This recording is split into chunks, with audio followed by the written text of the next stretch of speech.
I'm Nicole, and this is my why story. Right after having my second daughter, I was, what I remember, 220 pounds.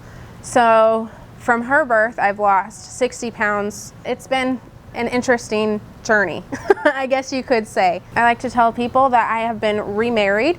You know, I had a marriage that didn't have Christ at the center. And so with that, usually they fall apart. Statistically, they fall apart. And it did. We eloped when I was 19 years old. We were only married for about a year and a half, but in that year and a half, you know, he's a Marine, and so he went to Afghanistan and everything, came back completely different person. And so he had a lot of anger issues that he didn't know how to process in a healthy way. And so usually with deployments, the wives back at home, it's one of two things: you gain weight or you lose the weight. You know, that's it, there's no really happy medium. So I gained a little bit of weight, not a huge amount, but it was something that he didn't like. His favorite thing was running. Running, it's either a like or you don't like. I never liked running. So it kind of became a new normal that every single day I needed to run unless things at home would just blow up. And it had a huge effect on me because it turned into me hating the gym and everything. And it took until maybe within the last 8 months or so to realize that, hey, that was abuse. And then trying to heal past that to actually come to the gym and like it, because this is a place of pain in the past. So I mean, that was what, 7 years? I mean, that's a huge effect on somebody, because abuse isn't just, you know, getting beat. It goes beyond that. So when you're in that situation, you don't recognize that. And so it wasn't until I was out of the situation years later, that I sat down with a counselor, and she was the one that said, you know, hey, that's not normal. And so years later, you know, here I'm at my heaviest weight, and people are encouraging me to come to the gym and stuff, and I'm just like, fine, I'll do it just to hush them, you know, like I don't really want to be there. I really wasn't ready to start working on that healing, I guess you could say. But I was hopeful. I just wanted to try something, and I was praying for an out because I didn't want to be here. So I came hoping that, you know, some red flag would come up and I could just leave. So I got here, child watch was full if I put both my kids in it. There was a guy behind me, he only had one kid, and I was like, take my spot, it's fine, we'll come another day. You know, I almost had my out. And then they moved kids around like they do to make it work. And I was leaving, and I just had, my eyes were welled up with tears, and I just looked at him, I said, you know, I don't even want to be here right now.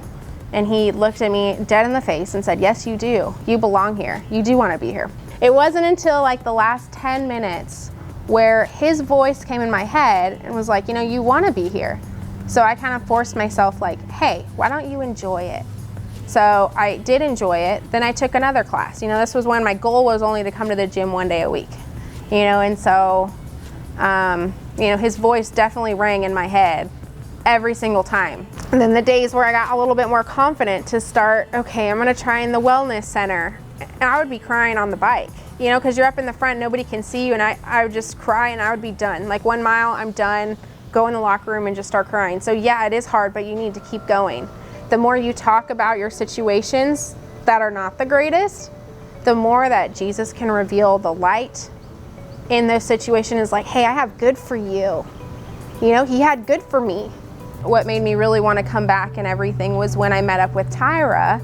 And so she did the in-body assessment and she did the fit test after.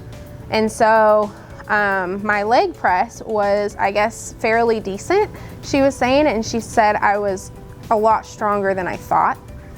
And I haven't heard those words in the gym in years. In the process, I saw beast mode going on. I was like, what is that? That is intense. Like, I've never really I didn't know what CrossFit was or anything like that. And so I saw that and I pulled her aside one day and I was like, hey, can you teach me that stuff? She like took me outside, showed me how to like handle a barbell, I guess you could say. And from there, it's history. Like, I just fell in love, and lifting weights was really empowering. So through that, I was able to heal. It's been like a whole wellness factor. So yes, I have had the benefits of a huge amount of weight loss. but I can keep up with my kids.